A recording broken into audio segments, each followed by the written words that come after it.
गजाननं भूतगणातिसेवितं कपित्थजम्बूफलचारुभक्षणम् उमासुतं शोकविनाशकारकं नमामि विघ्नेश्वरपादपङ्कजं नमामि विघ्नेश्वरपादपङ्कजम्।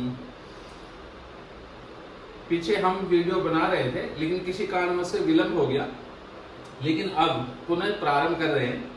हम सभी जानते हैं कि तारों का विचार जो है वो कृष्ण पक्ष में जब हम मुहूर्त निकालते हैं तब भी करते हैं, साथ में जब कुंडली का मिलान करते हैं तब भी तारा का विचार किया जाता है। इसके अतिरिक्त जन्म नक्षत्र से जो तीसरे, पांचवें और सातवें नंबर पे जो महादशाएं आती हैं उनके संदर्भ में भी उनका विचार किया जाता है। लेकिन कुछ ग्रहों की स्थिति ऐसी भी होती है जो किसी खास नक्षत्र में बैठने मात्र से ही उन ग्रहों से संबंधित जो भी कारकत्व हैं या वो जिन भावों के स्वामी हैं उनसे संबंधित जो चीजों का विचार हम करते हैं उनके अंदर परेशानी, संघर्ष, कठिनाई या दिक्कतें आया करती हैं। उन्हीं के संदर्भ में आज बात करते हैं। तो हमारे यहाँ वैनाशिक और संहारक नक्षत्र दोनों ही एक दूसरे के पर्यायवाची शब्द हैं। दो संहारक नक्षत्र भी कह सकते हैं या वैनाशिक नक्षत्र भी कह सकते हैं। इनका सिस्टम क्या है कि अश्विनी नक्षत्र से जब हम 27 नक्षत्रों की जब 3-3 गिनना होती है 27 आवृत्ति करते हैं तो 3, 12, 21, 6, 15, 24, 9, 18 और 27 इन पे जब क्रम संख्या में आते हैं उन नक्षत्रों के अंदर कोई ग्रह स्थित हो, और शर्त यह है कि इन नक्षत्रों में कोई भी ग्रह स्थित है तो हम जानते हैं कि 3, 12 और 21 नंबर हमेशा सूर्य के नक्षत्र ही हुआ करते हैं, क्योंकि तीसरे नंबर पे सूर्य आता है। और 3 नक्षत्र जो है आद्रा, सतीसा, स्वाति ये राहु के नक्षत्र हैं, और ऐसे ही आश्लेषा, ज्येष्ठा, रेवती ये बुध ग्रह के नक्षत्र होते हैं। इन ग्रहों के नक्षत्रों में यदि कोई भी ग्रह अगर स्थित है तो वैनाशिक या संहारक नक्षत्र में होता है, लेकिन शर्त यह है कि इन नक्षत्रों का हमेशा तीसरा या चौथा चरण होना चाहिए।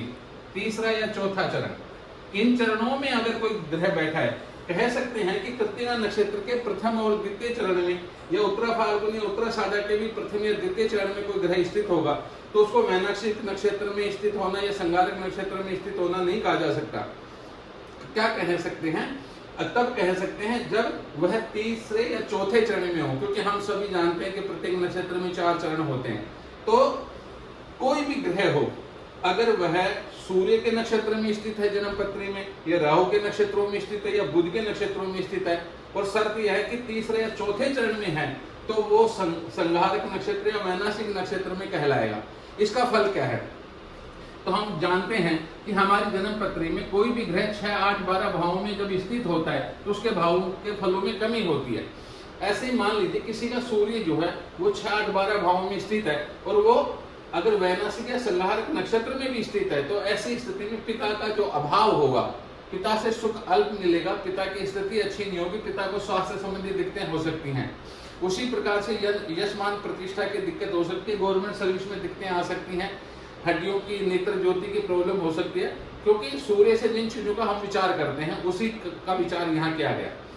इसी प्रकार से चंद्रमा की स्थिति तो मानसिक स्थिति अच्छी नहीं होगी, ऐसे व्यक्ति को माता का स्वास्थ्य प्रभावित हो सकता है, माँ का सुख अल्प मिल सकता है, धन की कमी हो सकती है। ऐसा व्यक्ति जल्दी जल्दी किसी बात पर जो है वो डिसीजन लेकर के बार बार बदलाव करके परेशानियों में फंस सकता है। मंगल के कारण छोटे भाई बहनों से दिक्कतें आती है, बुध के कारण व्यापार से, बहन बेटियों से, बुआ आदि से प्रॉब्लम आती है। इस प्रकार से हम प्रत्येक ग्रह की नक्षत्र में स्थिति अगर वैनाशिक नक्षत्र में है तो हम फलादेश करने में समर्थ हो सकते हैं। तो इस प्रकार से भी हम फलादेश करने की एक परिपाटी है, इसका विचार किया जा सकता है।